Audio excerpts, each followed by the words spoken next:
Are we recording, are we? We'll just get to it. Oh, aye. Yeah. There we go. Brian Reid. You're our first world champion. Yeah. Brilliant. No, Brilliant. thank you very much for coming. You said that earlier, didn't you? Yeah. Is this our first world champion? And I was like, I had to think. And I was like, yeah, absolutely. No, the Dromara Destroyer Award, 2 times world champion. Twice. Yeah, twice, 5 times TT winner. Mm-hmm. Brilliant. We've got royalty in the house yet again. Like, thank you very much for coming, man. All right. As we were talking before there, you're kind of in the busy time of the year, obviously with Simon at the moment. Aye, it's going to kick off now and flat out then for the rest of the season, really. And it's looking like it's going to be a busy enough schedule. Cloud Cox by MLAV, BMW and Stock 1000. Mm-hmm. And then he's brand ambassador for Alpha and BMW, so he's, his program's unbelievable. Like, he's bound to be getting some sort of royalties because he's always he's flat out on social media. He's got it down to a T. Amazing! He's got it down to a T. He's good at that, I have to say. Like, he's working hard at that. That's what they want, isn't it? Yeah. Like, that's what sponsors want now. People are telling them that. Not like your day. You got a front cover of the Telegraph. No. But you had some pretty cool sponsors in your time as well, Brian. Some multinational companies were brought onto the sport, and people sort of weren't doing that at the time. Like, it was normally the service station up the road or the local pub or something like that. But to bring Budweiser and Prudential and people like you had that. 7-Up as well, didn't you? 7-Up now before. But and how did you go about getting stuff like that at the time? Like, the 7-Up came sort of through Dr. Joe Ehrlich, the EMC, Ride, and Pepsi as well. That sort of came through him as well. So, and that then led on to Budweiser, really, because Trevor McClintock from Gilby's, who were the importer, or they were the distributor for Budweiser, he came to me. We were at a function, and he came to me and asked me about the 7-Up thing, and I said I was a wee bit disappointed in them that they didn't make more of it. And he said, well, Budweiser wouldn't do that, and I said, well, what about it then? And that sort of kicked it off, and then we went and met him a number of times and brought him we did a lot of work. Fleming Curie helped me, and we did a lot of work on that. But at the end of it all, he came to me and he said, he always asked me into the bar and to have a Budweiser, of course. And he said, do you know why you got the Budweiser sponsorship? I says, don't know, because we brought all our information to you. No, because your father. Right. And I said, what? He said, your father was my hero. And I said, wow, how come? And he said, well, your father, my father was professional show jumping horses. Right. I didn't know that. Trevor was a kid watching him. And he jumped ponies at the time.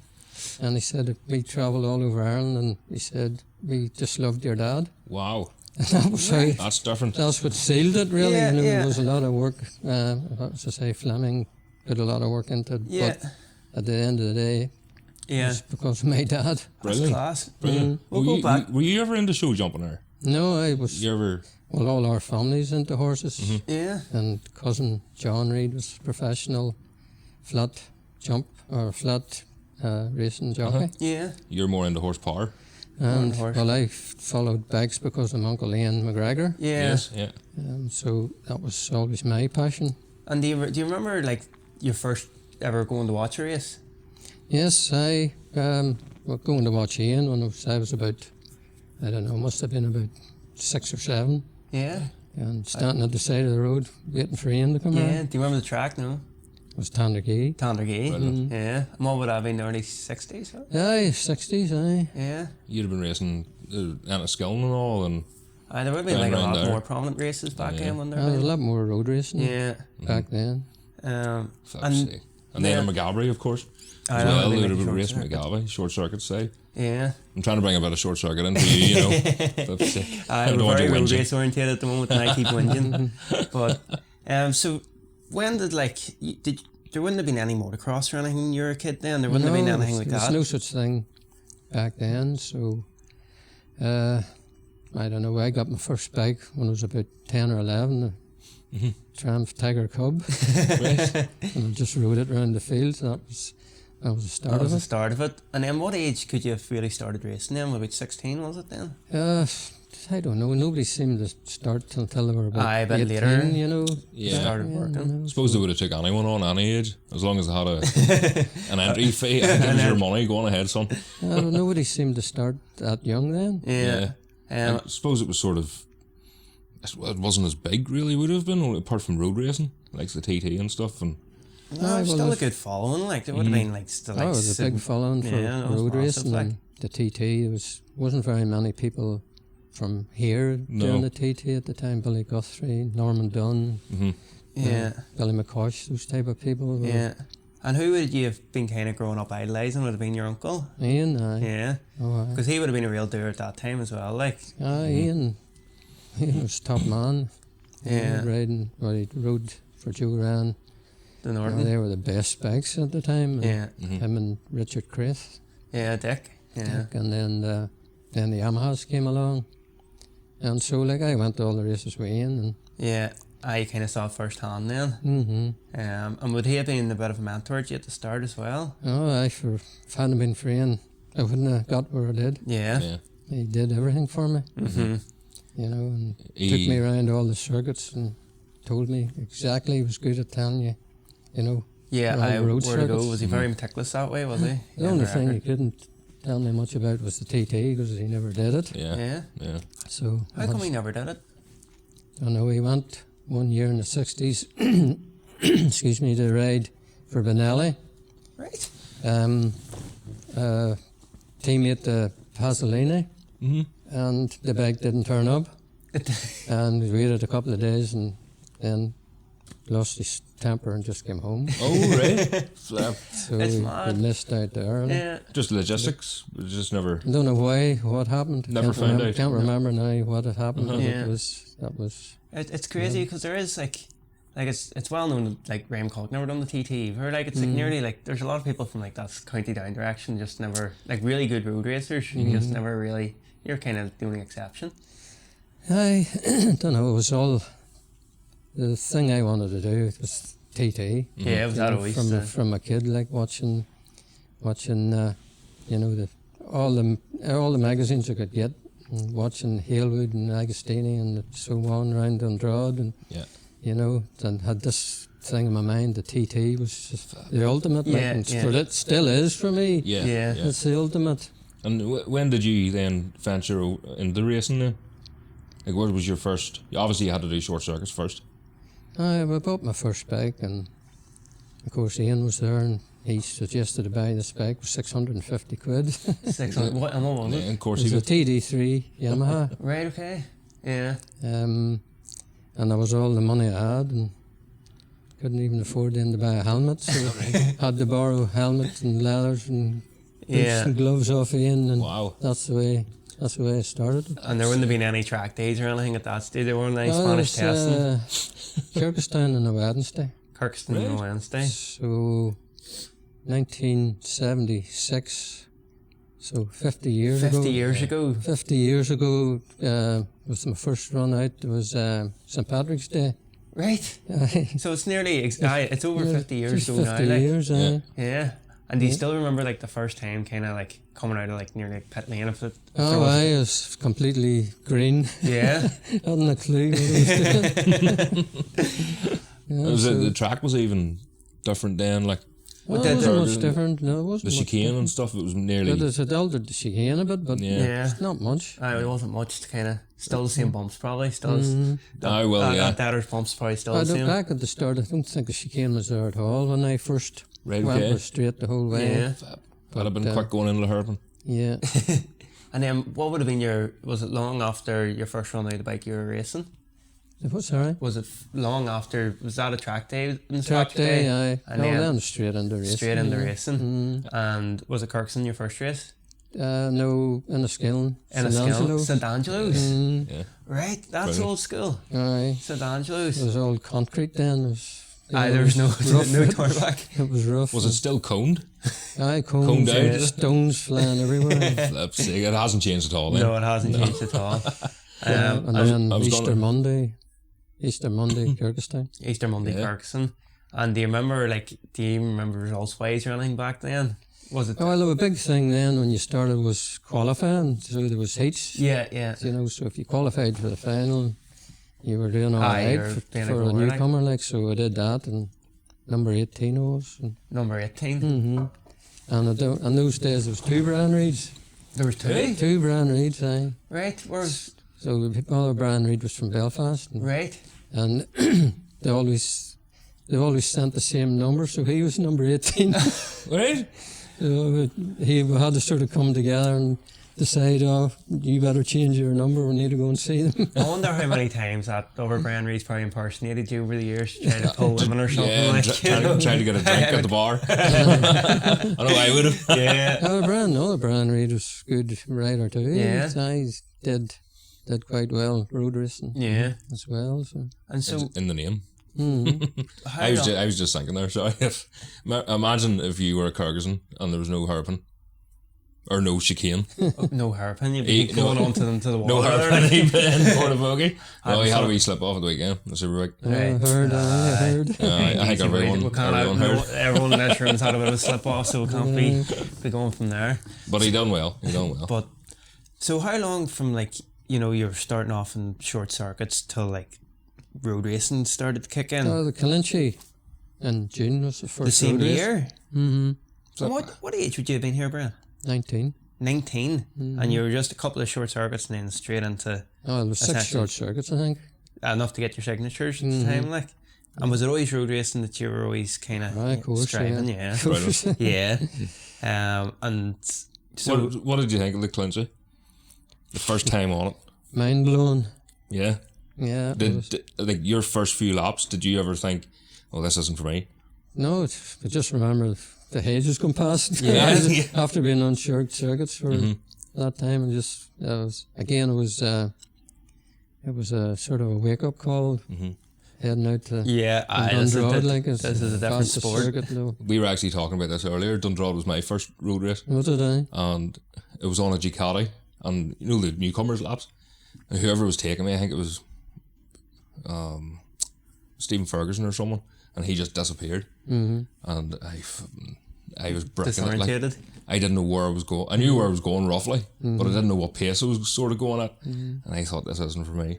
It's not until we got to the race where I really, really loved it. And see, in kind of your infancy, you were saying about your uncle obviously teaching you, showing you around tracks. Would you have done a lot of homework before? Every circuit we went and drove around, constantly. Maybe constantly, and maybe went a couple of times, before the race. I kept spinning laps anyway. So that's what it was about, serving your time. Yeah, we looked at it like that. And in those days, there was really 2 laps before the race. That was your practice. See, that I can't get my head around. That's yeah. The height of lunacy. It worked. Mm-hmm. Yeah. It did. It worked. And so each road race you went to, your first year really, it took you a number of years before you learnt them because you were getting so little track time. Yeah. Mm-hmm. So, I think nowadays the youngsters, they wouldn't put that work in, it would... Do you know what I mean? Right, get you. Yeah. Do you know what I mean? I sort of feel, and the practice on the Friday now, and there's more pressure, I think, on people to... Yes. Do you think nearly that there's a bit more open track time, so you nearly have to put in nearly less effort in the background? Yeah, well, if you only got 2 laps, you went out in the race was your practice. Yeah, you had no choice. Did your 8 or 10 laps or whatever it was. Yes. And you were basically running the circuit. Yeah. So it was the following year you sort of knew better where you were going there. Yeah. Imagine what the TT would have been like. Yeah. You just went over, didn't you? There wasn't a lot of people that would have been able to go over 3 or 4 times a year. They're kind of what they're doing now. There's an argument for both sides. The way that the likes of Northwest or TT do it now for newcomers, where they actually have nearly a wee training camp and make sure to keep around properly. But yet, kind of the way you're saying, sink or swim, That's the way it was, yeah. My newcomer lap at the Northwest was Philip McCallum I came off there, I broke a bone there, and I went through that hedge, hit that wall one day, and I was like, what? You don't really want to hear that. no, do you? Everyone on the bus was like, what are we doing? I'd well believe that.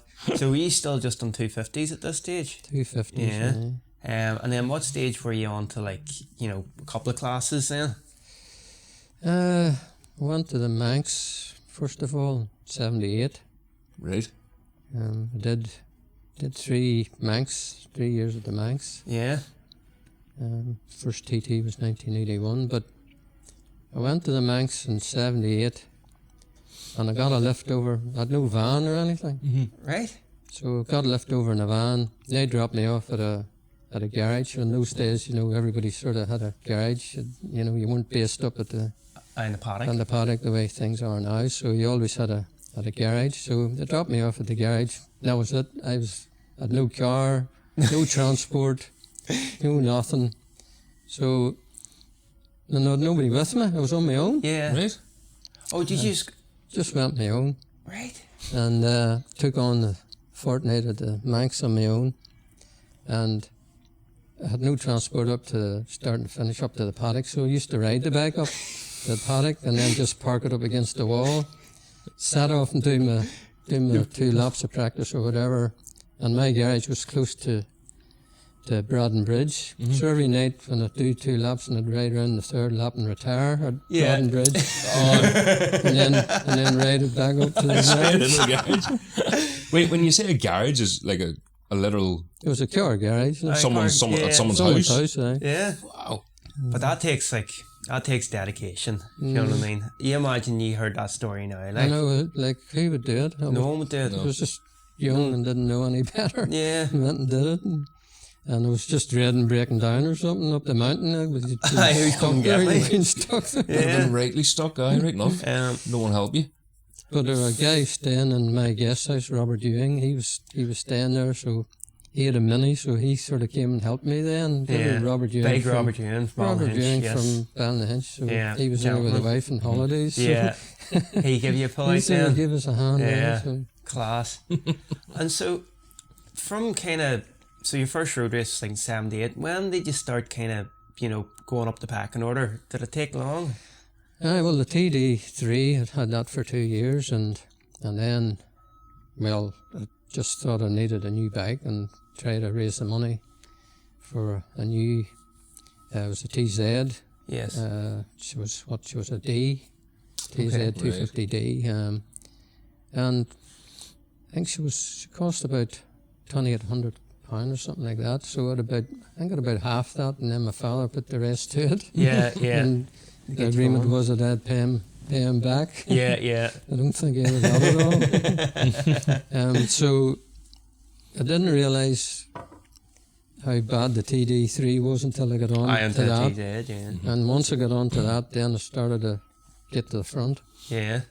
That would have been some eye opener too. The difference in And the two sort of bikes. people hadn't sort of noticed me so much in the DD3. They didn't Yeah. sort of notice me till I got on to the The TZ, TZ. and then, people were going, oh, flip, you've only started like, and Yeah, but I you're hadn't. going like that, but you've been doing your kind of the background work. Yeah. And who would have been the top guys at that time then that you're up against? Oh, Joey. Joey, yeah. Well, and the Dunlops, and Jim Dunlop was going well at the time. Yeah, and, yeah. yeah, I it had a was- real hotbed of competition. Well, like, there was a lot of good men about it. yeah. Yeah, and Raymond was still going McCulloch, at the of course. time. Yeah. Yeah. I influentials here at the beginning for you. Oh, it was too, yeah, because like when I was a kid, we used to go with Ian and him and testing bikes and, Yeah. looked up to them. And Raymond was a big help to me Yeah. as well. If you ran into trouble, you Aye, went he- asking Raymond, and Yeah. because Raymond helped everybody. He had Yeah. to sort it out for You you. know, aye. Yeah. So, and he loved coming to the TT, and he was always there about, Yeah, yeah. So, him and Ian were my heroes, really. Yeah. Yeah, yeah. And I'm sure it gives you even great pride. I know we're going on a bit, but obviously the Dromara Destroyer Garden, where Aye. you have all got statues. That was good. We're all still here. Mm-hmm. Yeah. And Yeah. Dunlops, they've got their memorials Yeah. now, but Yeah. so they never got to see them. Yeah, or at least you can enjoy it. Yeah, and it was see a nice that touch. tag of the Dromara Destroyers. did that like fuel the fire? Like only from obviously none of us are from that era, like, but you always had this Dromara Destroyer, Mario Marta. Like, was it like a real rivalry at the time, like, or what? Not so much with the riders or the spectators and the fans. There was, but there didn't really affect us at all. You know, there was no big deal about it. Like, what was the idea behind it? Was it meant to be? It was a supporters club to raise money for you guys. And that was a good thing for me at the time, because like I wasn't long started, and I was sort of took me by surprise when they came along and said they wanted to help me. You know, so it was good. It's like the biggest, I don't know about you guys, like, but it is like the biggest kind of like tag of like, I don't know, a supporters group or nearly like a cult following, if you know what I mean. And anyone who in this country who you say, you know, Dromara Destroyers, you automatically think of, you know, Simon Reid, Ian McGregor, McCulloch, Trevor Steele, and then it's always nearly like an us against them, like. Not so much with the riders, as I say, like we never paid much. We just did our best, and that was it. And that's all you could do, like. And like the Dromara, Armoy guys were just mates of ours. Yeah. And then you would have had spectators, near like a football match, wouldn't it? And then you had the Banbridge Mafia, and they were just a bunch of scumbags. So.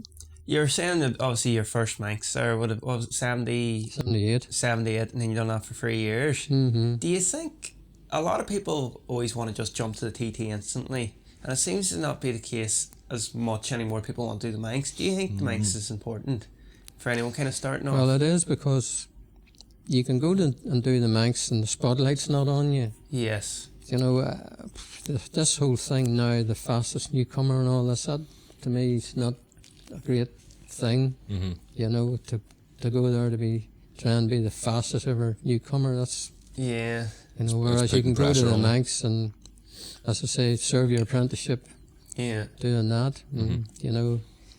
And you asked me about moving up. You know, I'd entered the Manx and I'd always been on a 250. So I got a phone call.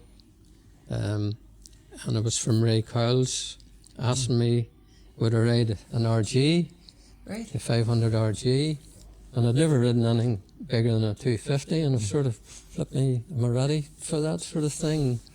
And but sort of jumped at the chance, and the way that came about was a funny story as well, because Ray Cowles had sponsored Clive Watts. He had won the junior and the senior on this RG the year before. So that was 79.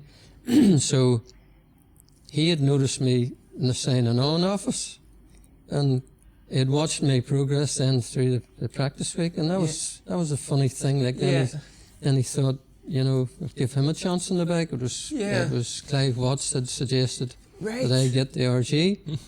So that was the first bike I rode over a 250. Over a 250 was an RG 500. That's a quarter jump now.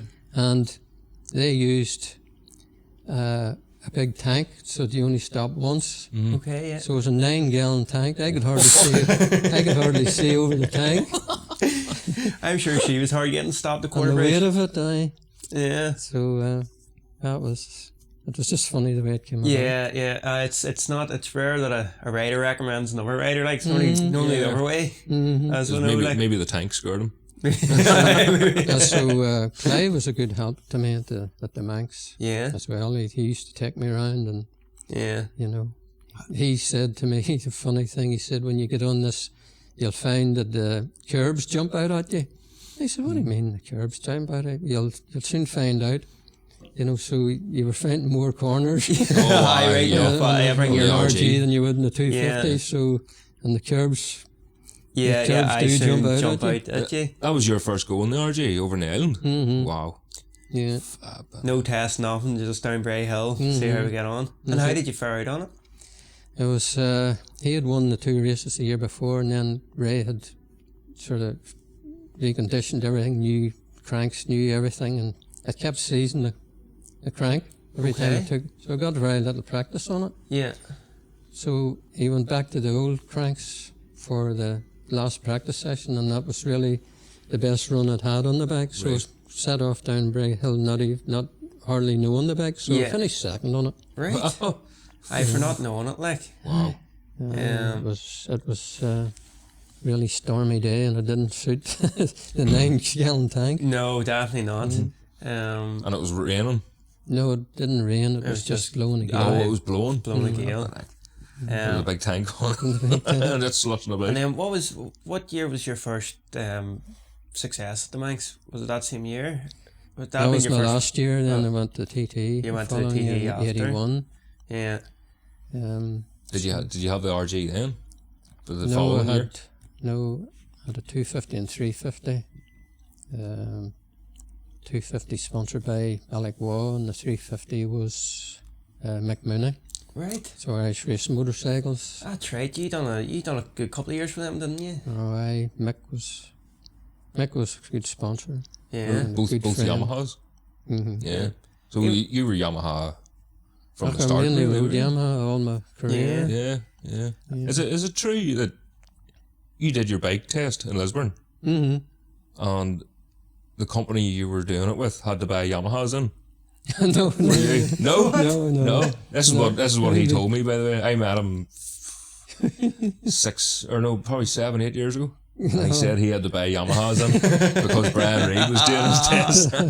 It's a good story. Yeah, fair enough. Story, like. I don't think he's going anymore. By the way, so you're Alec Waugh. That's AW Racing, isn't it? Mm-hmm. He was about racing, so that's two good kind of sponsors to be associated for your first TT with. Yeah, they were good. They were good. And Mick Mooney, like, he was elderly at the time, but he had raced himself. Okay. In the 1950s, so he understood. Racing. He stood racing, and he was very, very loyal, and he became a great friend, and I loved riding his bike. Yeah. And, I won my first TT and on Mick's bike. Yeah. And it was good. He was so emotional about it, and it was lovely for him. Yeah. Brilliant. It's good when you have like a sponsor or something like that, where you just have mutual respect for each other. Aye. It makes the. And Mick loved working at the bike. Yeah. He would have said, "Leave me down the engine," and he did the cranks and renewed everything. He done everything. He did. I loved it. People love, like, there is people who have take great pride in maintaining their own stuff, like. That's right. And so see at this time as well, like, even when you're Manx success, how was the stuff back home in the national scene looking? Were you cleaning the place up, or were you? I won my first Ulster Championship in 81. Okay. On Mick's bike. Yeah. Then in 82, I was the first one. I won 6 championships. 6? 3 Irish championships and 3 Ulster. So 250, 350, 500 champion. So down south on nobody won north. anything that year apart Apart from from me. you. But that must be some sort of record still. I was the first. First to do first 6. person to do it. I ran off 6 championships. Like, There couldn't be many after you though, like. No, nobody ever did. No, how could I wouldn't you? think it. I wouldn't think it either. Like. I'm sure you were popular back in the day with the other riders. I'm sure, there's right. Brian Reid, flipping act. No prize money a day. So Just go home. That year I had a 500. Tom Toppin bought me a 500 Yamaha. It was a reverse cylinder Yamaha. They weren't as good as the RGs now. Yeah. But we couldn't get an RG at the time. They were scarce, so we got an RG in 83 then. Okay. Yeah, so that was a good feat. Yeah. The Yamahas there were soft gearboxes in them or something, wasn't there? Or? No, they were okay. It was the one before that was gearbox were a bit ropey, but 82 was good. They were reverse cylinder. Yeah. There wouldn't be many of them about now. They were very scarce. Yeah, lovely machine. And then your first kind of like TT success, you were saying that would have been on Mick Mooney's bike. What year was that?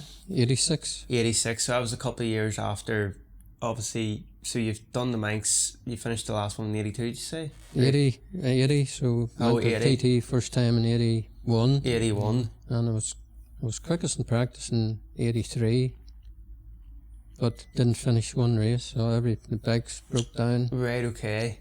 So the pace was there for the last couple of years before you got to just that. No luck. Like, back there in the 2-stroke days, it was an achievement to finish a TT. Yes. Because they were so temperamental, and You know, they had a lot of seizures and all. It's just things were happening. That, Yeah, you know, yeah. so that You had was, to bring spare spark plugs and all with you, and tools and stuff. That wasn't a good year. 83 No. was a disaster. I didn't finish one. What about your first year at the TT? Compared to the pace of the Manx, was there a difference in pace as much as what there is today? About the first year at the TT, but Did you bring at least one person with you? I had a couple of dog. guys. Brought the dog up.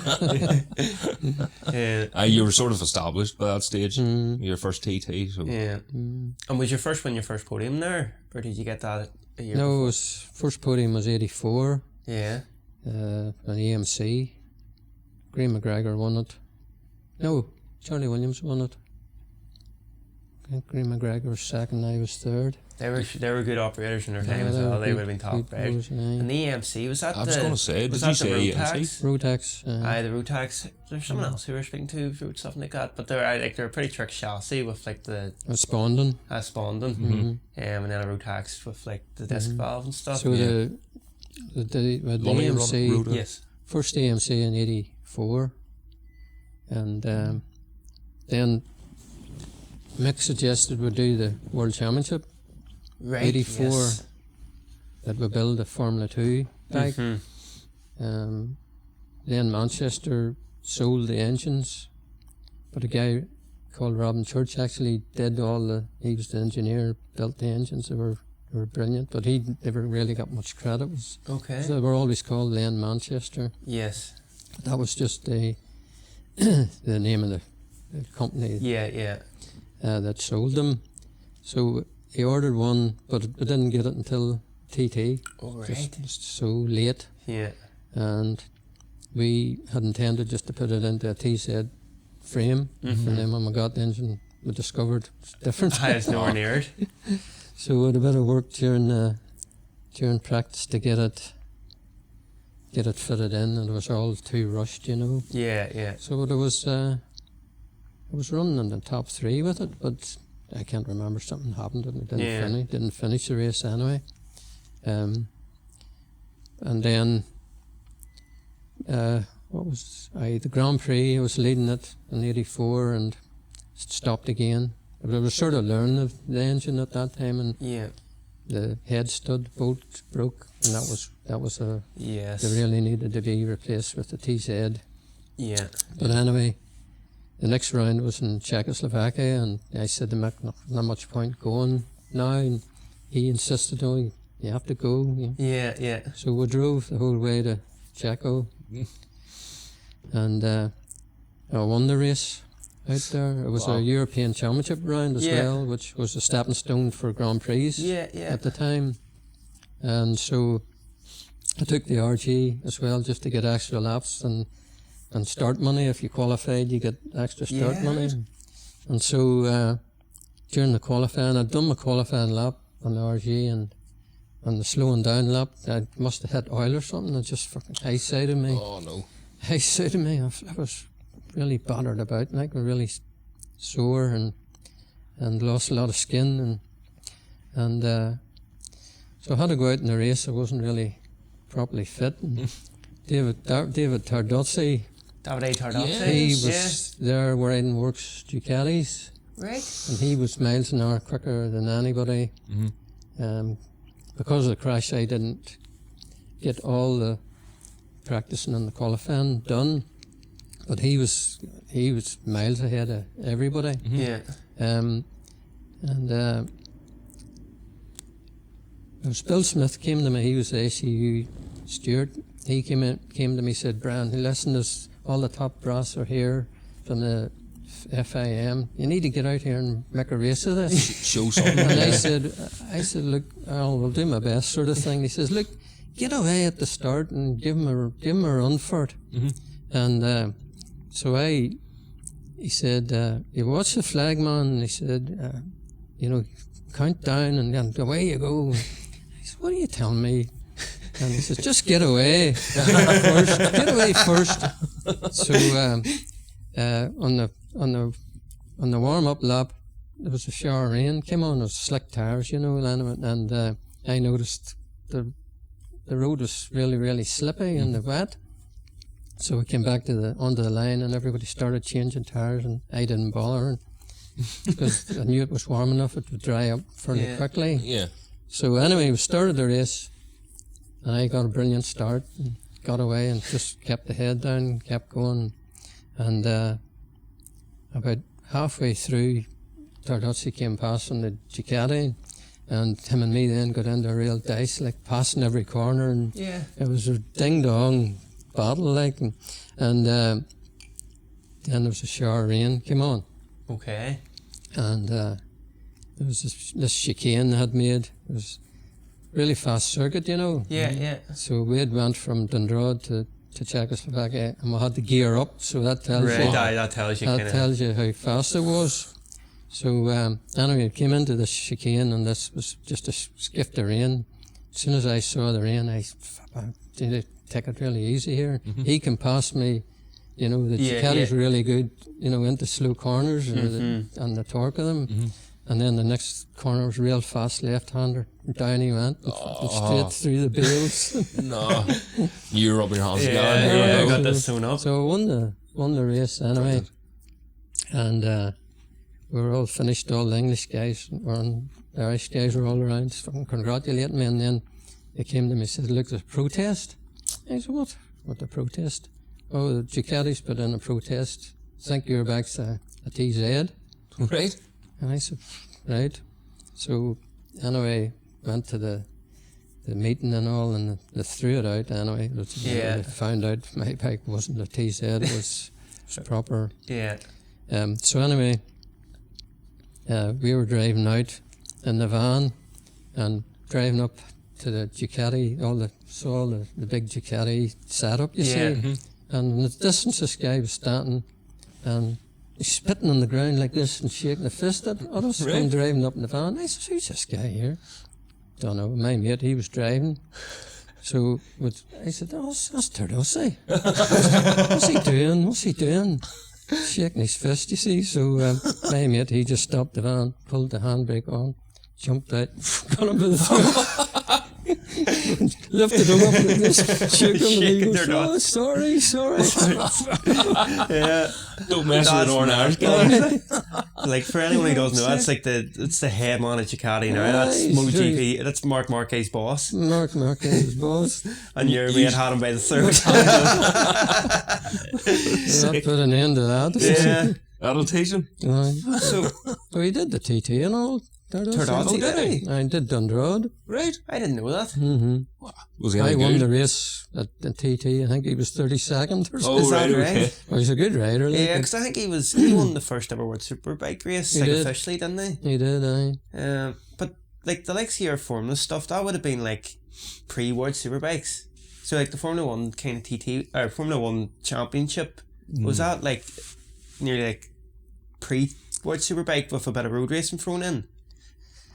Aye, there was a prelude to World Superbikes. Yeah, there wasn't really any. Joey, it wasn't World Superbikes, it was European rounds and stuff, wasn't it? He won the Formula. Yeah, Formula and then you were 1. the Formula 2 then. So then they did away with with that Formula 1 and Formula 2. It was a bit of that's sad because, you know, it was the last World Championship that you could actually build your own bike, jump in the van, and go throughout the continent racing. As a privateer sort of thing. Like, how can you get in the World Championship racing now? No, you could never do it. You can't do it. No, you couldn't. No. Hundreds and hundreds of thousands. Not for us. Like, it's impossible. So it's kind of like, you know, the working class man could be a world champion, if you know what I mean.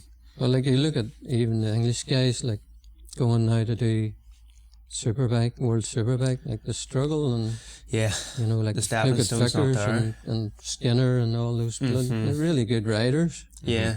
But just having enough money and to get into the proper team and have a chance. Like Skinner never had a chance. No, never. Got one season and then he's learning the ropes. And you know, kind of, if you don't make your impression at the first, you're not coming back. Like really. Yeah. No. And then you're stuck in the cycle. But and then you're as good as your last race too. Well, that's the case always, isn't it? So you're touching on there. So that was like the Czech round. Would that have been your first year of World Championship stuff? That was 1984 So if the bike hadn't broken down at Dundrod, I would have been world champion in '84 as well. Aye, and the race showed up at Dundrod really. And This is still the AMC. no, I mean on the Formula 2 Yamaha. On the Yamaha, yeah. I so you could have been potentially 3 times world champion. Yeah. But they got the bronze, so you're still happy. There, so it would have been the following year then your first kind of world championship success came. Well, then in '85, Mick and me decided we'd get a proper chassis built. So I designed the frame and went to Spawn and lived with Bob Stevenson. Right. And made sure he made everything the way I wanted it. And it was a one-off then. You know, so it was difficult getting bits for it. We had to have enough bits with us. And bring a wellery. But it worked out well, and the thing handled. Yeah, perfect. Loved the bike. Yeah. But then everybody copied it, you know. Eddie Laycock and Johnny Ray and all the guys then went and got the same frame. Yeah. And then the competition made it a bit harder then. Mm-hmm. It was good. It was full aluminium beam frame, was it? Yeah. Yeah, brilliant frame. We've got one there, and it's lovely. I was saying to Pete earlier, it's just they're a work of art. You know, the welding in them and stuff. But they always used to break the engine mounts at the front.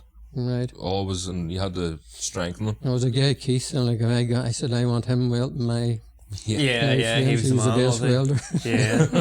So we lived with Bob until we got it made, and it was sort of trying to get it as close to the AMC geometry as I could, so the shock was straight up and down like the AMC. Mm-hmm. Yeah.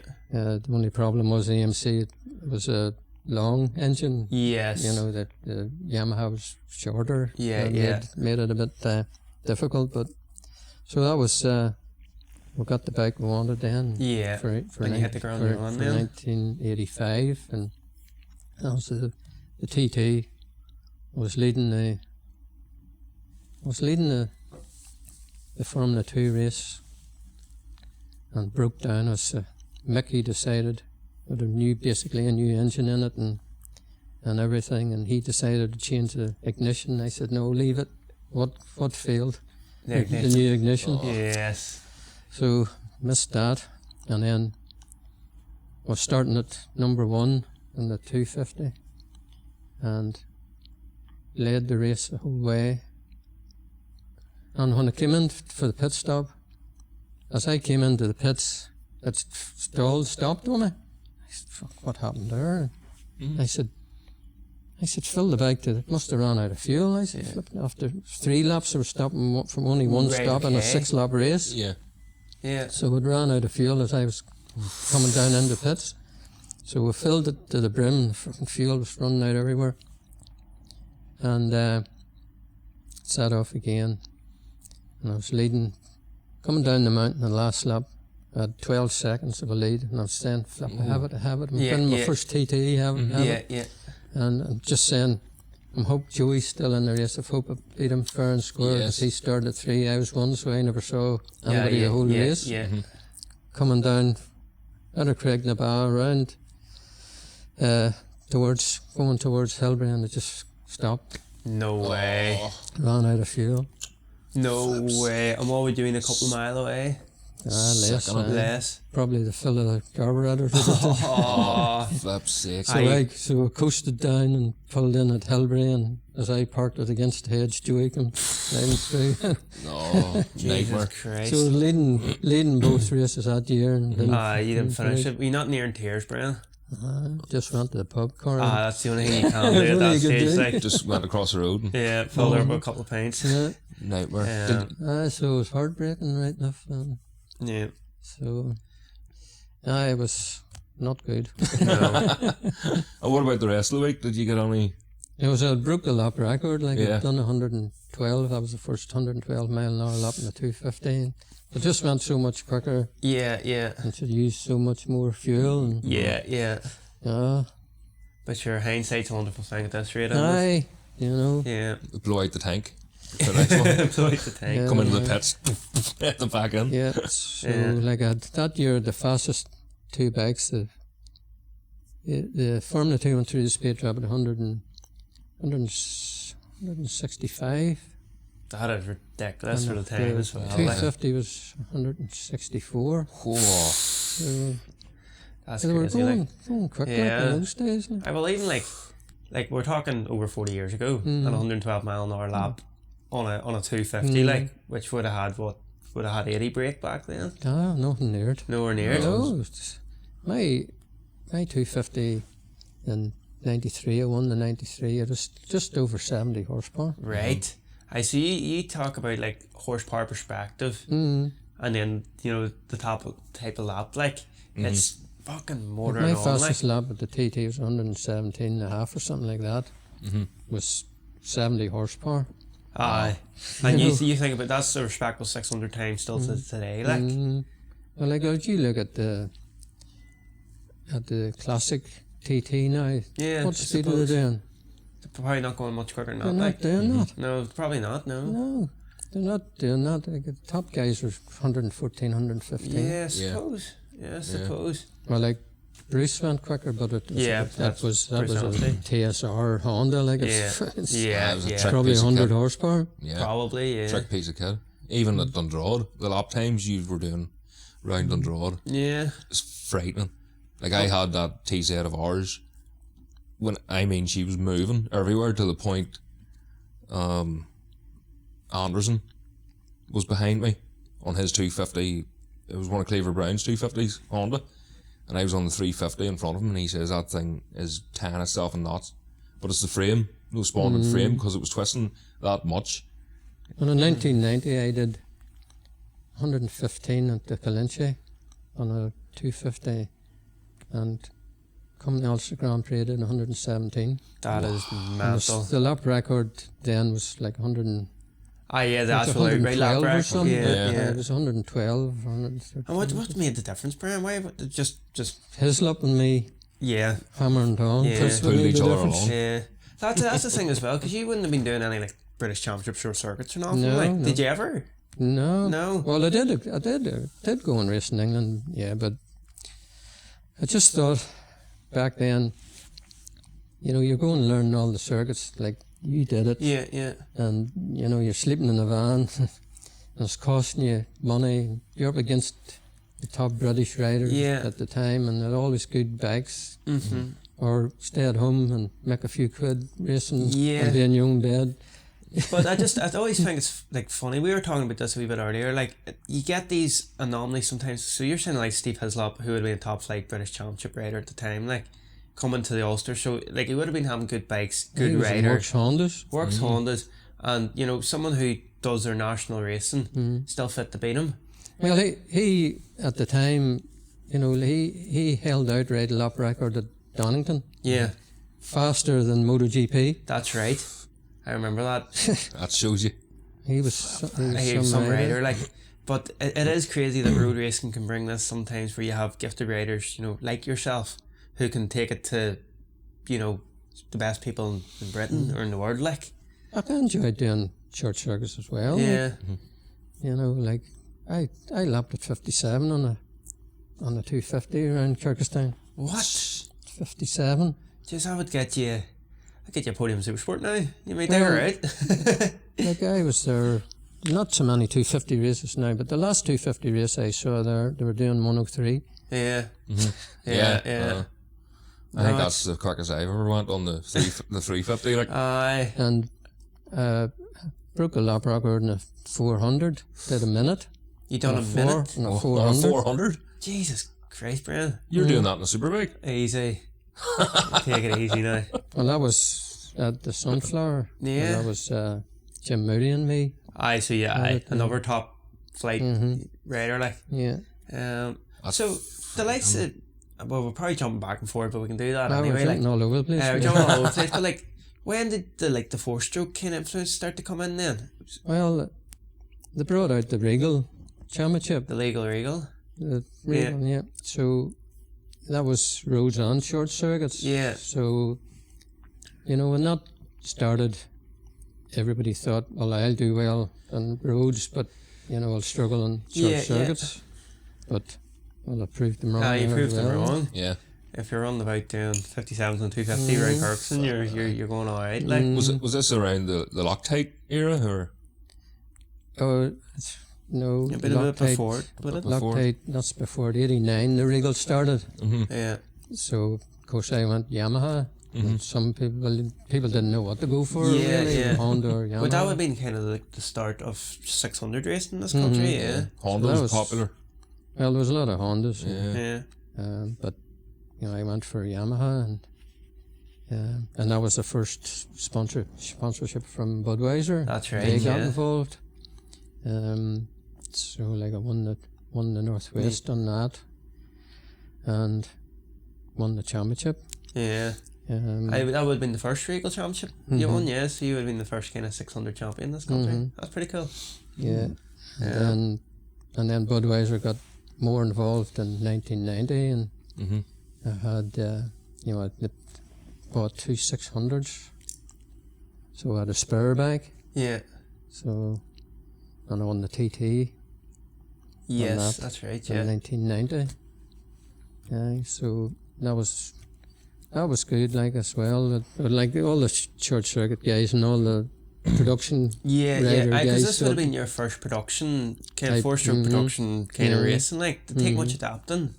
Aye. Well, it's basically down to determination, isn't it? Yeah, More than anything. Yeah. A good warm-up lap. A good warm-up lap. Yeah, just to get into it. But you were still riding the 2-strokes and all. You're still riding the smaller bikes. I had this stage. in 1990 I had that reverse cylinder. Yes. 250. Yeah. It was a brilliant wee bike. Yeah. And what did you think of the Regal Championship at the time, the way you had to do it, like, to both? Did you think it was it was brilliant, brilliant championship? It was fantastic, and, there was good money as well, because they had, Regal sponsorship with cigarette. Do you remember, you hardly remember how much you got for winning the championship, do you? Like a couple of figures in this Can't remember. Oh, aye. That old chestnut. Sure you wasn't Alan Irwin says you still have it. Thousands anyway. But you could have raced from weekend to weekend, got a good, a good payday out of it. Like.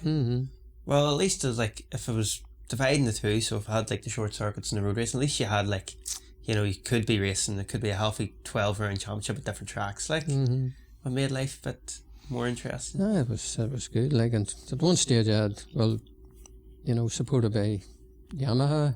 Did you have direct factory support, did you? Yeah. Aye, so had a 250, a 400, 2 600s and a 750.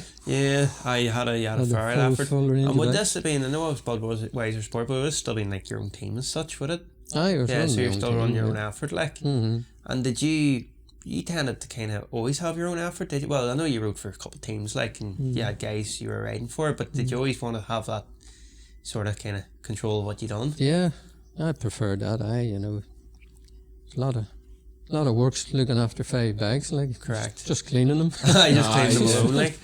Need Mr. Sheen sponsorship. Did you have much help, and like, did you have one technician, or was there a couple of spanner men? Yes, was sort of me and Man, and then Stephen Fleming. Yeah. In those days, and so Stephen used to come down during a couple of nights during the week, and during the races, and Terry was sort of there every day. Yeah, keeping the place going, keeping the place moving. And what age is Simon? You were going in 99, sort of. What age year was Simon born? 97. 97, and he was he going to the racing at this stage, no. Or did it affect the racing as well? He finished a wee bit earlier, sure he did. I want to go back to I still want to go back to like the World Championship stuff, because it always intrigues me, because it's something I don't really know much about, if you know what I mean. So it would have been divided obviously between road racing and short circuits a wee bit. It was mainly roads. Mainly road circuits. And kind of. So it was not road circuits like our road circuits. Yeah. You had Villarreal, which is like on the outskirts of a town, basically. Right. Okay. And Bruno's. In Czech Republic. It was like 9 mile long. I didn't know that. Just near like so you're way out in the countryside, and very famous circuit. If you look it up, a lot of there's car racing and everything on it. Like Spa. So how many rounds was it a year, or for the season? It was, it changed from year to year.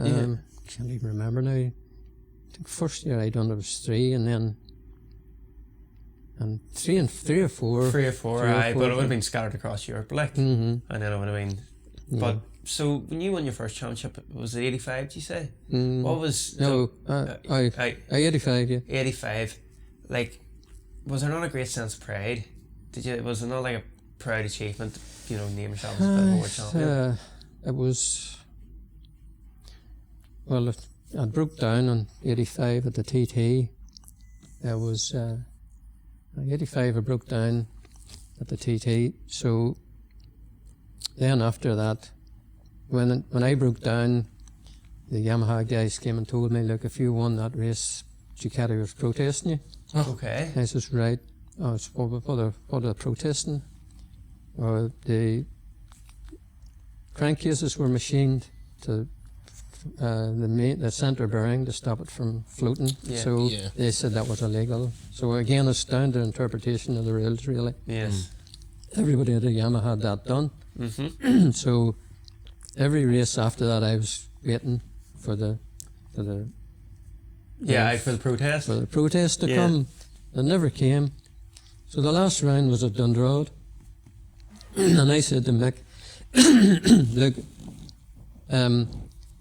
if we win the race and win the championship, if we're lucky enough to win it, and Ducati protests, and the protests upheld, we could lose the championship over it. And Mick says, what do you think we should do? He says, why don't we build another engine, get a brand new set of crankcases without this machining, because you didn't really have, it wasn't a necessity. So he's decided, so we built the engine without the machining. So went to Dunlops, and I won the race, and Ducati then protested the top 5 bikes, which were all Yamahas. Yeah.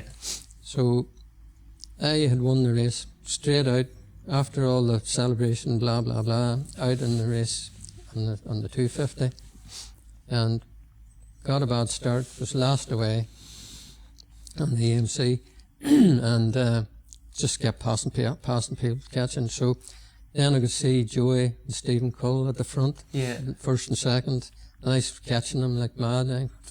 I'm going to win this race. Coming from back. So came into the flew bog. In fact, lost the front end, straight into the hedge. That's sick. And I broke my femur. Oh no. So anyway, I'm on my way to the hospital. Mick's dealing with the protest. Yeah. So they asked the 5 guys that the protest was against, all the Yamaha guys, you know, is your crankcase was machined? Yes. Came to Mick, no. Right, you're going to have to strip your engine.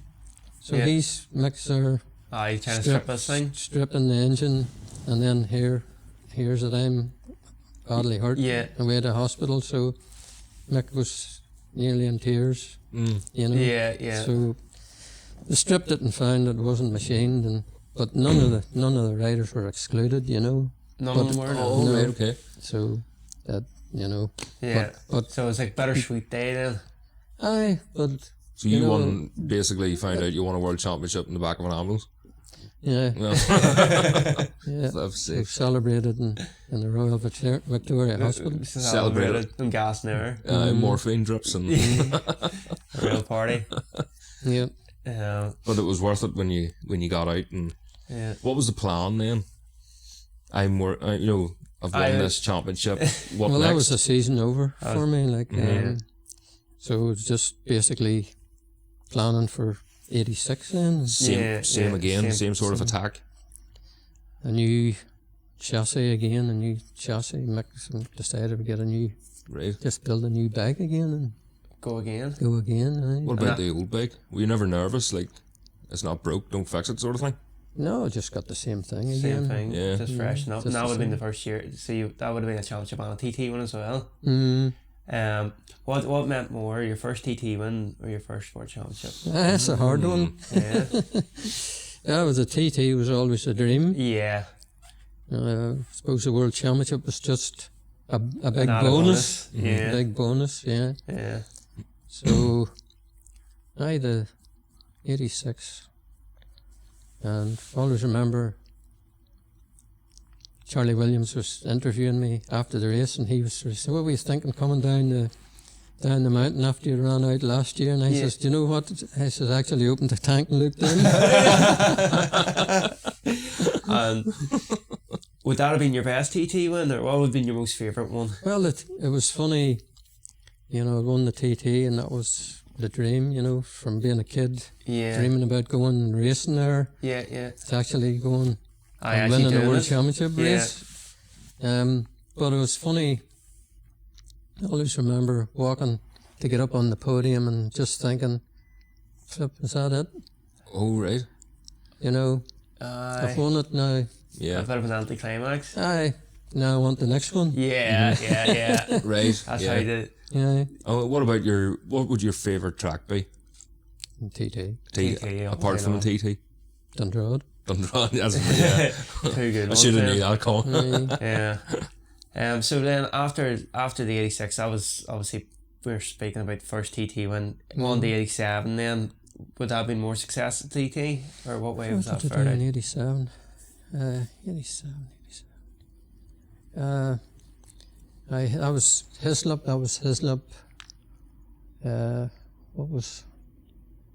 Hislop won. He was leading the Formula 2 race and broke down. He had the same ignition problems. Yes. Can't remember. Happened to me 87, and then the junior. I finished second. Ali Laycock. Right. Okay. He won it and beat me by fucking 2 seconds or something. So I didn't win in 87. And then I rode the 250, and then the Formula 2 I was riding. There was two junior races basically. I rode the 250 in one, and the Formula 2 Yamaha in the second one. So, and Hector Neal was with me, and he says, "You're going to have to go from the start on this, because Hislop's, going to be the man." Yeah. So I set off and just balls out. Yeah. After the first lap, I was leading by 11 seconds. Wow. And around the same place again. Oh no, don't. Hitachi ignition again. So I said, that's it, no more Hitachi ignition. No more ignitions. No, went and got a Krober ignition. Yeah. And so was the next one then the 600? Would that have been 1990? Yeah. 1990 would have been the 600. Because in 89, Regal had won the Northwest. Yeah. And was that not a good win for you? That would have been your only Northwest that was a brilliant race, because I had Jim Moody, Steve Hislop, Dave Leach. You had all the big players. Hislop, 4 of us at the front, just different leader at every corner. Yeah. But it was funny. I sort of look back on it and think, where was the rest of the Ulster guys? You were the only one representing. They were nowhere near. That's true. So I won it, and Hislop was second, and Leach, I think, was third. Yeah. He's a good goer. They were doing the European Championship at the time in the 600s. Like, they were at the front of European Championships. Yeah. And then they came to the Sunflower, and I beat them there. Yeah. As well at Kirkstown. They're coming in their big wigs, and RW Ulster man shows them the way around. But then the Northwest, I got knocked off on the Superbike race and broke my collarbone. So I sort of thought, well, I went to the hospital and said, no, it's not broken. So I said, happy days, I'm all right for the TT. But I was that sore, sort of thought there was more to it than that. So I went to the TT, and I thought, well, I'll not do much practicing, I'll try and save myself. So I went out in the race, in the 600 race, and got to, where was it, just before the Laugh Bridge, and really pulling hard through Bishop's Court, and felt like an explosion. Yeah. And my shoulders, the only way you'd explain it. Yeah. So that just, it was broke, but I was just trying my best to... Not just finish it off, really? Not finished it off, so...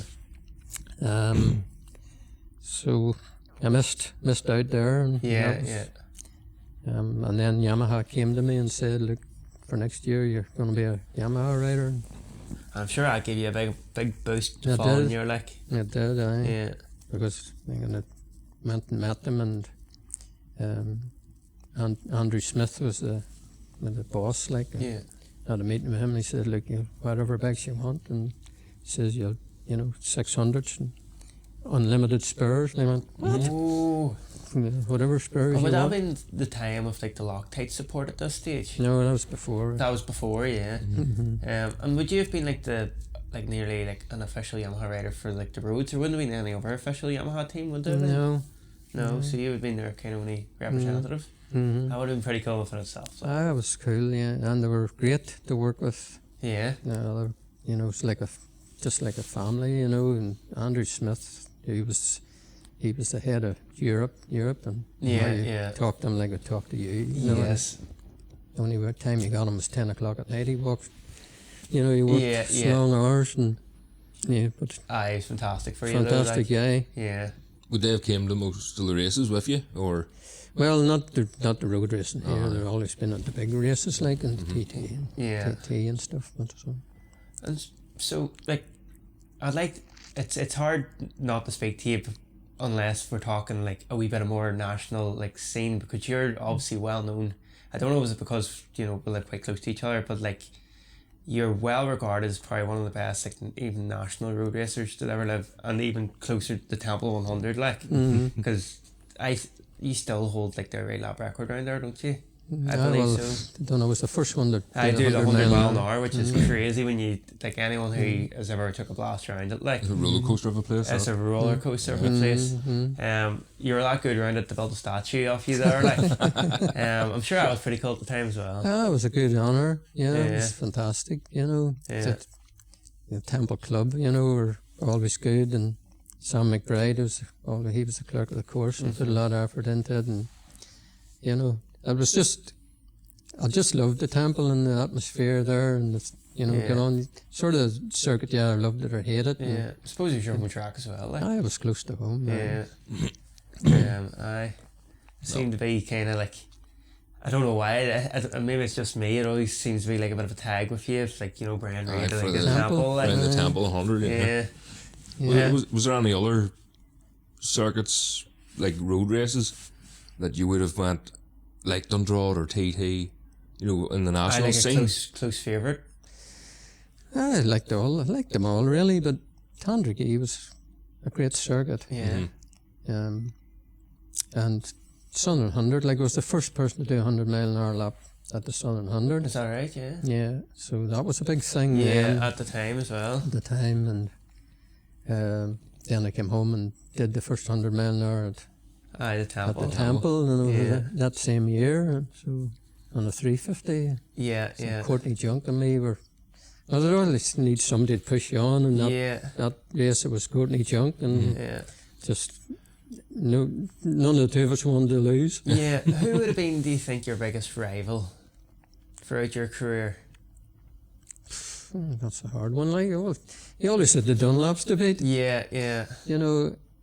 The way I look at it now is, for example, if you went to Tandriggy, you had probably 6 TT winners to beat. Yeah, and a world champion. There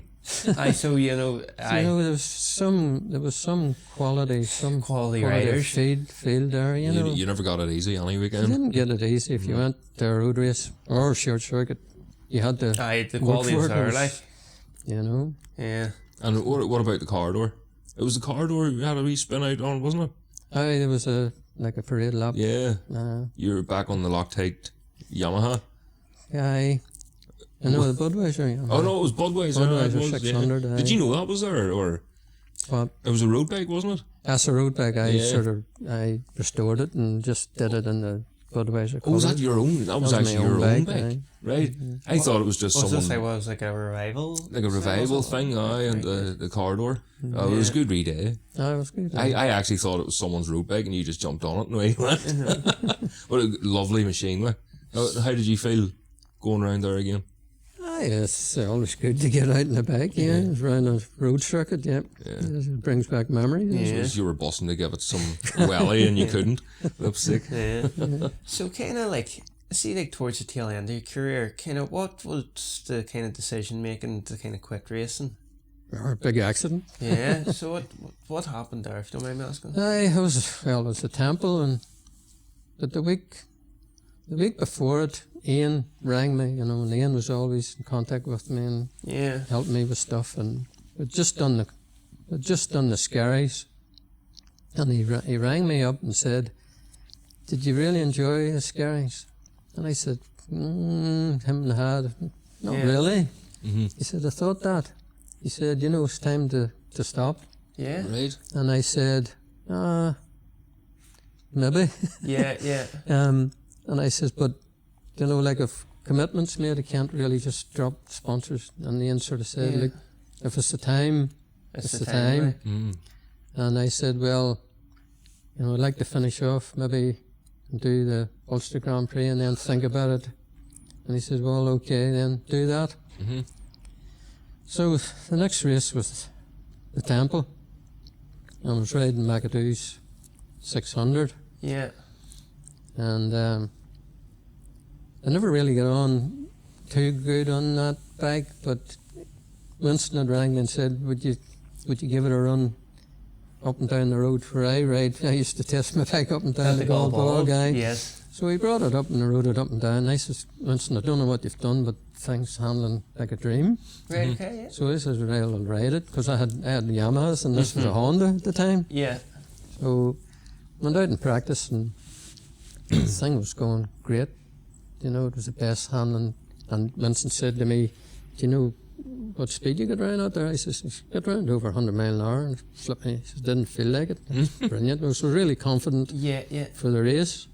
So didn't get that good a start, and Chris Richardson was leading and Ian King was second, and I'd got up to third. And it was one of those races you're sort of thinking, when are they going to go here? Everyone seems quite reserved. And I could have been past them a number of times, and I said to myself, I'll wait till go through the start finish and then I'm going to go for it. Mm-hmm.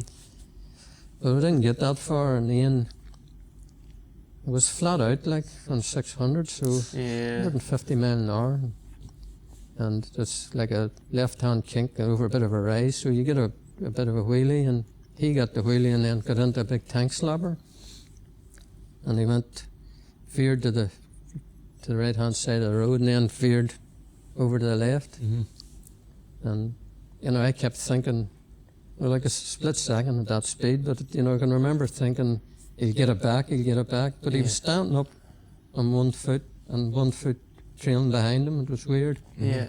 And he just went straight into the hedge, hit the hedge, and it's like a bomb going off. Right. And it was the first lap, so, you know. And then all the wreckage just came across the road and left me nowhere to go, and I fucking hit it. Plowed into it, aye. So. Yeah. And like Alan, if you ask Alan, he can relive it. Like he was coming right behind me, and he said he was on the brakes and I was just tumbling in front of him, and he said he thought he was going to hit me. Yeah. So I was badly broke up now. Yeah. And that put the kind of the end to the racing now. Yeah, like so. I was in the operating theatre from 8 o'clock at night to 3 o'clock in the morning. Right. So. And what did you break? The only thing I didn't break was my left leg. Right. Sorry. The rest was wrecked. Mm-hmm. The neck of the femur, both wrists, my elbow was smashed, both collarbones, shoulder blades. Wow. This shoulder was badly dislocated, and the blood supply was stopped to it. Right. So I was very lucky with that. If that hadn't been rectified, because I didn't know, because of my ladders on, they couldn't see there was no blood going to the Oh, right, because he could have lost the hand then. Aye, so it could have just died like they told. Yeah. So that was, so I was in a wheelchair for 3 months, basically. Okay. Couldn't clean my teeth. Yeah, couldn't do no nothing. hands. Yeah. Jesus. So was it an easy decision for you? No, it wasn't easy. No. I thought about it for a long time, and I it was a difficult decision. Like when you've given so much your whole life, and you've had so much success at it as well, like you know. But because of the conversation I'd had with Ian, and I had sort of said, well, I'll see what I think at the end of the season. Yeah. Aye, because it was in the back of your head. It was in the back of my head sort of after the conversation I'd had with Ian. Mm-hmm. And like Ian had always put me right. Mm-hmm. Yeah. You know? Yeah. And that was one of the times where I didn't sort of pull the plug when he said I should. Yes. Yeah. Stubbornness in you. And did you just have to stay away from racing then, Brian? No, I couldn't. You couldn't. Yeah, that was weird because it wasn't just the racing that I missed. It was, the phone stopped ringing. Yes. And your life just changed completely overnight, basically. Yeah. And then, like, I toyed with the idea, making a comeback and having just one bike and just going to the races that I enjoyed. And I thought, right, I'll get something. But then common sense kicked in and said, no, it's not a good idea. And so, throughout your whole race, and what would have been your proudest achievement? That has to be the World Championship. Has to be, Has to be, aye. To win the World Championship, that's the pinnacle, isn't it, the sport? Not many people, especially from this country, that were doing it. There's not many of us around, like. No, definitely not. And it's one no one can ever take. Yeah, and, again, the TT, just, every race I did was preparation for the TT. Yeah, you're late. There's always in the back of your mind, you're just setting up for the TT, Would you ever think differently? Or do anything different? Do you have any regrets? Yeah. Well, I suppose the only thing I would say is I never got a run on a good big bike. Aye, superbike. Yeah. I did have an RC 30, which I didn't really get on with, and I had the OW1 750, but it never went right either. It wasn't up to scratch. Yeah. Aye, so if you maybe got a crack on a decent but I got a run. And I was offered the Oxford Ducati one year. They said they were big fans of mine, and I said, look, I appreciate the offer, but if too much on my plate, yeah. I'd have loved to have it, and like Mark Farmer and Robert Dunlop got the bikes. That's right, and they led the race. They didn't finish, something happened to them, but they were but that would have been competitive bikes at the time as well. They were good, aye. Yeah. That would have been pretty cool. Yeah, it would have been good, Yeah. Aye. And then the Loctite, you asked me about the Loctite thing. 92, my 600 and my 400 were tuned by the same guy, and I said to him, I don't know what you've done, but they're not going. I said at the Northwest, it was a waste of time. My 600 was about as quick as a 400. Whatever we'd done, it just got it completely wrong. Yeah. So I said to myself after the Northwest, not worth my while going to the TT. And I'd been asking Yamaha to give me a 250, and they were saying, well, we can't now this year, blah, blah, this, that, and the other. And then I found out they were giving Hislop the bike. Oh, cheeky. So that pissed me off a bit. So I was sort of scratching my head, what am I going to do? So I started off thinking about the 400, and I said, I'd rang V&M. Yes. Who tuned Jack Valentine's. Jack Valentine. And I said, look, would you do me an engine? And Yamaha said, look, we'll give you all the parts, blah, blah, if you get whoever you want. And they said, look, we're having time now, we're up to our eyes, it's too late. Yeah. So that was a dead duck. And then they rang me back. Jack rang me back the next day. He says, look, we can't do you an engine, but we know there's a bike.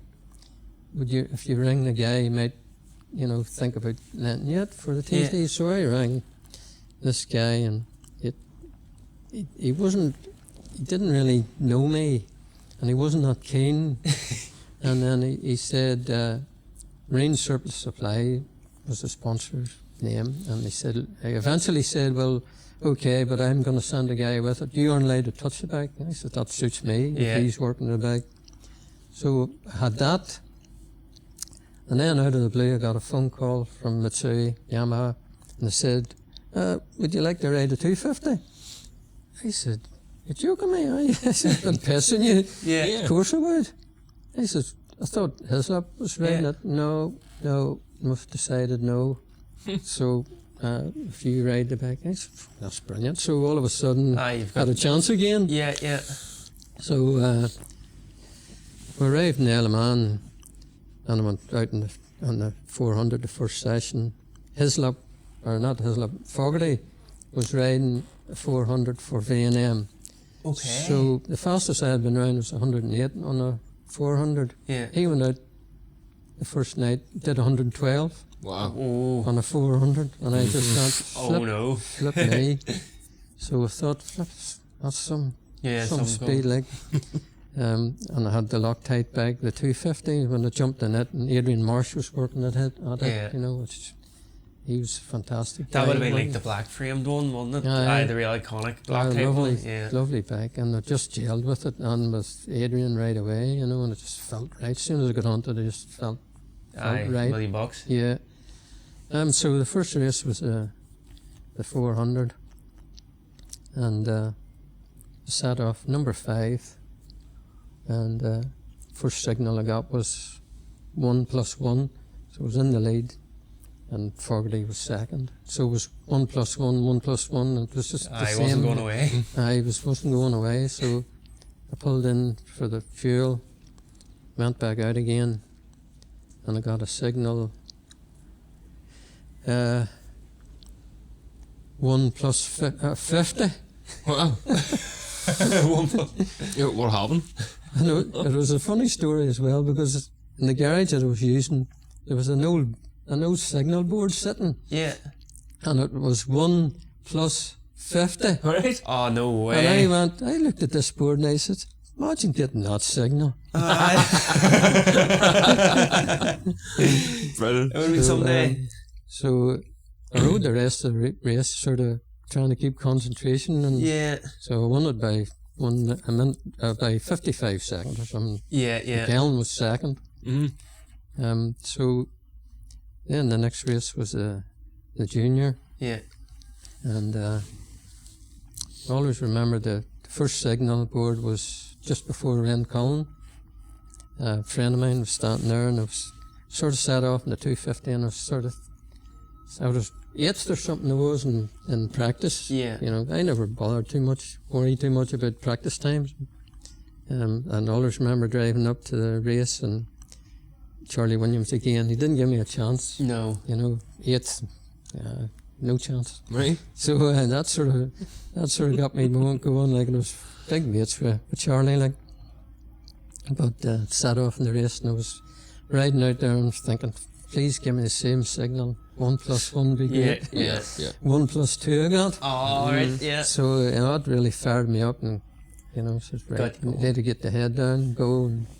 And I built up the lead to 11 seconds, and Hislop, he was on a Paget bike. Right, okay. So there was a bit of, not between me and Steve, but between Mitsui, Yamaha, and Steve, because there had been some kind of fallout with Yamaha and Steve. Right. I didn't know what it was about. Yeah. Mm-hmm. But there was a bit of beef. So they didn't want him to win, basically. So I pulled in for the pit stop, and the guy putting the fuel in, he filled the tank, and then he pulled it out like this here, with the fuel still running, and poured over everything. Soaked me, the bike, everything. Yeah. Then it wouldn't start. Oh no. Pushed it down the whole pit lane before it fired up. Got going. When I shut off and braked for Quarter Bridge, no brakes. Oh, because the fuel was all over the brakes. Yeah. So I had to run on straight and then turn and get back. And then my head was fried. Yeah. And I thought, it's gone. Then going out to Ballacrane, the pain started hitting me. Oh dear. Oh, from the fuel, fuel down here. Started stinging. Burning sensation. Oh no. So I was just, as I say, my head was gone, so I'd lost all my lead. It was just falling apart. Aye, so it's sort of... Aye, so... And it was hard getting back in the rhythm again. Of course. Because you had no breaks for a while. Yeah. And your balls are roasted off you as well. So started to see the lead going back up again then. But starting the last lap, Steve started to pull me back in again, but we're still doing 117 mile an hour laps. But Davy Glover, a mate of mine, he was giving me a board at the gooseneck, so he held out second -1. So, and I just said, I'm not losing this race. So it was just into new territory over the mountain, especially coming down the mountain. It was just going. Was it the best mountain section you ever put together? Mm-hmm. Yeah. And there was no sector times in those days, so you couldn't really tell what your best sectors were. Mm-hmm. So I was coming down the mountain. I was just running into corners, really. Yeah. Way deeper than I'd ever done. Outer body experience. So crossed the line, and I was number 5, and he was 19. Mm-hmm. Oh, a bit of a gap, yeah. So I pulled in, and the guy pulling me in went like this here. Right. You're second, and I went, no. But, it didn't sort of strike me he couldn't know. Yeah. I had to wait for Steve to cross the line.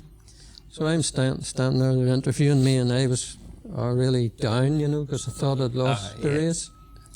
So I was the only one couldn't hear the commentary, so they were talking Steve over the line, and then just a big cheer went up, and all our guys started jumping, and I'd won it by 3.2 seconds or something, so it pulled 4 seconds on him over the mountain, and Steve, he was the king of the mountain. That's some achievement, like.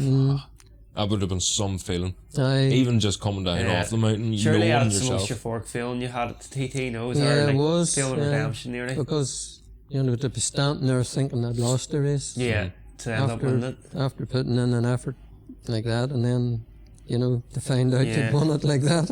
Class. And then Steve, Steve and me was good mates, and I really rated him. Yeah. And we were standing on the podium, and he just said to me, "Brian, I don't know how you did that." He says, I was on the limit. Yeah. And he had grass on his boot on the side of the bike. Shaving off the side. He had hit the bank and all. And trying everything he could to crawl anything back. Yeah. And do you think you were content with your career? Do you think you achieved everything you want to? Yeah. I have to say, I did my racing for myself. I didn't race to please anybody else, apart from Ian. Apart from me, your hero, yeah. So yes, people had said I didn't do enough racing. I didn't do this, didn't do that. I did for what yourself. I wanted to do. Yeah, and fair play to you. That's more power to you for that, then. Amazing. And obviously after racing, you've had you actually went into a bit of team managing, didn't you? Well, I had to start working then. And I was at work one day, and Hector rang me, and he said, How'd you fancy building a bike? I said, what are you talking about? He says, I've got a bike in here, an R1, Yamaha R1. We could make it into a race bike. And I flipped, that'd be great. So him and me got stuck into it, and we were part way through it, and he was sort of saying, who are going to get to ride this thing? And I said, oh God, I didn't know. There's not many people, left available. And yeah. So I rang him back one day, and I said, I've got a rider. He says, right, who have you got? I says, he's a TT winner. What? I says, he's won TTs, he's won Northwest, he's won most of the road races. Who is it? You, he says. And I says, no, Ian Locker. Yes. Yeah, that's right. So he couldn't believe it, we've got Ian. Yeah. Ian went really well, and Because you set the ground running really, like because that's obviously, as a lot of people know, that's Taz Racing. Who's I started the Taz Racing. So with that Yamaha, and then got the Suzukis. That's right. You just got a factory Suzukis within a year, was it? Yeah. So I was, and I was offered the full-time job in Taz, but it was a difficult decision because I had a job and had a fairly good job, and it was. What were you doing at the time? I was working. I was a manager in an electronics company. Right. And got myself in a good position. I don't know. Looking back on it, I probably should have took the Taz job. Yeah. But I settled for safety. I suppose you had children at home as well, like taking the risks of that. Yeah, but I should have followed my heart, I suppose. Yeah. And going on to the children, so obviously Simon, Simon was obviously a gifted motocrosser, and then he made the transfer to the short circuits quite late. You did. Did you want him to start racing? No. No? You didn't want him to stay away from it? Yeah, why? Well, he was brilliant on the motocrosser, and he won an Irish championship every year. Even when he moved up a class, he still won the Irish championship. Yeah. But then he got hurt. He hurt his back, and I got a phone call, and Red Bull asked, "Can we meet Simon?" Right. You can. Yeah. And like he was, what age was he? 9 or 10, something like that.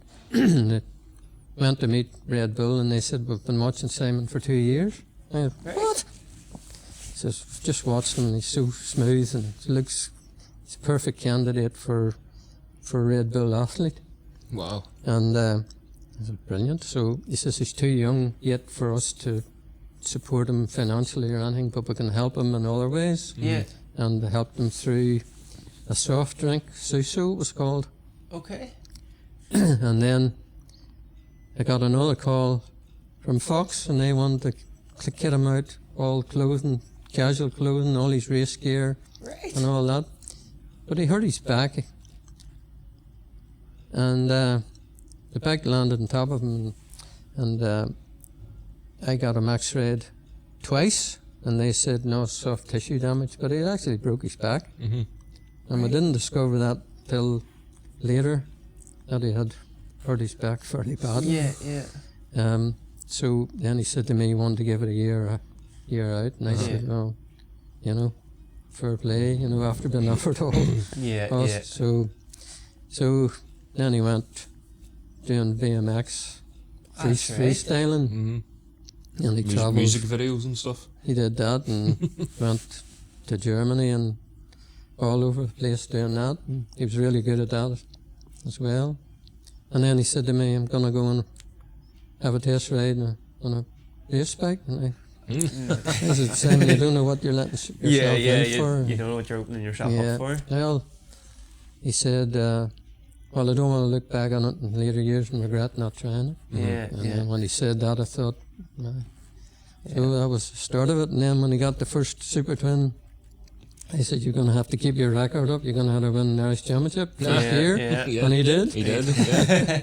That's right. That's right. And then he obviously progressed on to BSB after that. When he's racing there, and he's signed up for kind of hopefully a promising season this year then as well. Yeah, he's got himself in a good position, a good team, good bike. So looking forward to a good season ahead then. So he's told me, and I agree, he's going to go and enjoy it. Yeah. No matter what happens. That's the main thing. And has there ever been road racing on his cards? No, he's asked that all the time. Yeah. And the same answer, is it? I don't know what he tells people to do. How, from your outsider, would you want them? Or no, I couldn't watch him going off down Bray Hill. No, couldn't do it. It's mad. It seems to be like the parents' worst nightmare. Anyone I think when you've done it, that's the thing as well. You first-hand experience. You know the risks, and you know what he's going through. Yeah. That's always the same. Any parent that's ever road raced, they know it firsthand. Yeah, they're like hypocrites. Yeah, hypocrites. Professional hypocrites. Yeah, but the Northwest or anything like that. These okay, it's been us to do that. Yeah. And well, I don't know. I think Mervyn has asked them as well, and but play beer. I think if you're doing BSB, I think you need to concentrate on that. You know yourself, like you have to kind of put all your eggs in one basket if you want to make it work. You need to concentrate and have your focus on that. I think the Northwest will be a distraction, and I know Glenn wins it and all that, but you don't see Cal Reid at it. If you want to, I think if you want to do, Storm Stacey's doing it. I see that. His first year at it too. I see that, which is interesting itself. It'll be interesting to see. Young, like. It could be a bit of a shock to the system. I believe so. Yeah. It'll be interesting to see too what way he gets on after doing the Northwest. You know, back at BSBs. What's your opinion on the kind of state of road racing at the moment, even compared to your own time? I think it's sad that we've lost so many road racing, and things like the Manx are struggling, and you just look and think, well, it's 100-year anniversary, and all those years they never had any bother running races, and now all of a sudden when there's more technology, there's more money around and everything, and now they can't run races. I always thought it was quite cruel of the Manx the way it's been treated now, because it was a breeding ground for TT winners in your era, if you know, but now it's like I'm not saying it's a party day, but it's like nearly like a play day on kind of exotic motorbikes for TT riders, and it's nearly taking the limelight away from. I think they changed that a bit last year, and it was more orientated towards the Manx as well. Piggy blinders and stuff like that walking about the place. And, but like if you think about it, the TT's changed dramatically as well, and some of the diehards aren't on for it, but I think if things don't change the die, correct. I think the TT had a change, and so did the Manx. If you're not going forward, you're going backwards. And you have a bit of a role from the TT as well at the moment, don't you?